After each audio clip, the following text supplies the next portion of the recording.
I left Iran, in my heart, I had the strength to say I'm an ex-Muslim.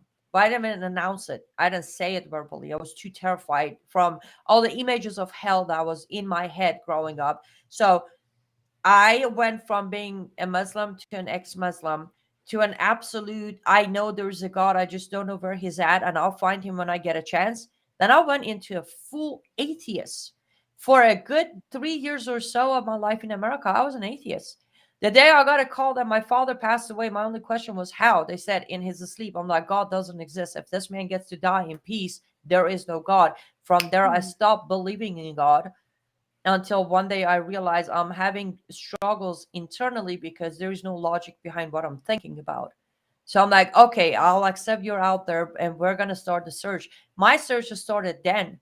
I wasn't saved until 2017 based on my own rejection. It was to a point where he had to talk to me in my ear. I Mm. heard the voice for me to say, okay, I just can't deny you anymore. I can't ignore you anymore.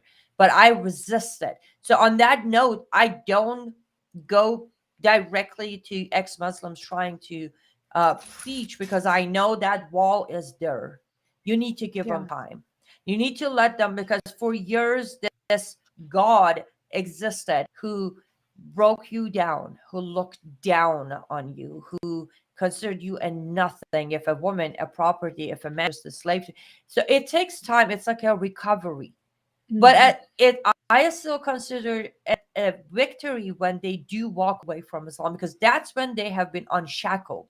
Now where they go from there, it's a different story, but you have to unshackle Muslims before you can have any hope of knowing they will find Jesus one day. They can't find Jesus when you're in so much self-hatred.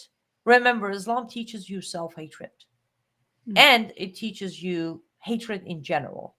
I wrote a piece a while ago, actually never published it yet, but I started with my life has started with hate, and it hasn't ended yet, but I can't help but to think how much my life will end with love. And the only difference was I was born into know Jesus, and then I was reborn into knowing Jesus. That is the difference between being a Christian and a Muslim. Wow. Hallelujah. Well